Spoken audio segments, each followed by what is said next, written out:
Killers of the Flower Moon. Everyone knows this about me. I'm a sucker for a true story. I thought it was going to be earlier times, so there was cars in this. I was thinking horse and cart, so I got Wagon Wheels. And I got a Coca-Cola, which is the colour of oil. His name was Ernest Burkhart, Leo's character, and I thought he was like a combination between Rick Dalton and Arnie Grape. The choice of it to be from the perspective of the white people who were evil was because, you know, usually when you watch like 12 Years a Slave, it's from the perspective of the slaves. And this was from the perspective of the bad guys, which was interesting. But I just thought, just knowing took a little bit away from me, I thought. Maybe that's basic. Maybe it's more of like a character study.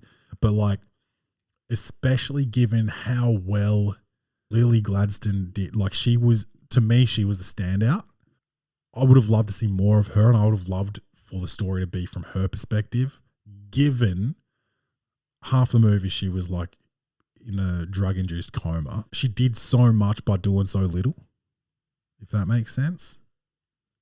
Yeah, I think just the way she carried herself and her attitude, her like facial expressions and all that just really sold it. It was a very special type of racism. Yeah, it was like overly respectful racism. De Niro's character was acting like at funerals and stuff, going up, I'm praying for you, speaking in the native tongue. Yeah, but like but just how long he'd done it for too. Like he'd known these girls since they were kids. They're like show right at the end. Because I thought the true crime podcast era that we're in and the popularity of that, and they were doing like that live radio show with a live studio audience. They were all white people and, you know, consuming media based on the hardships that a minority has gone through, and that's their entertainment.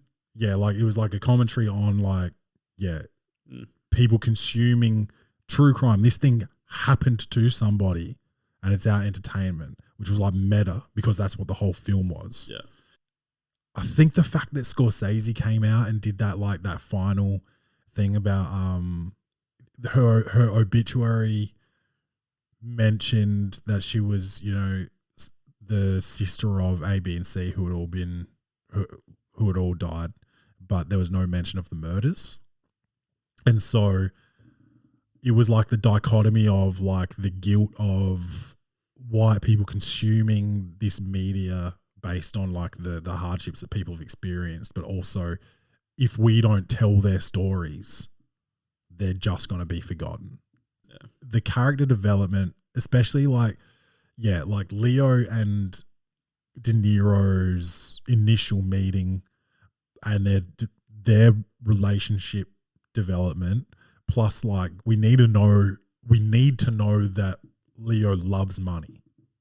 So we need to get into like robberies and gambling and all this shit as well to like understand that he's fully motivated by that. And like there was so much build up. Then like you've got to see him court the chick, and they're still cutting shit out. 1 minute she's without child, and the next minute she's got a 2-year-old. Like that time was moving. It was like they did cut a lot of time out, and I wonder what the rough cut looked like. It had to have been 6 hours.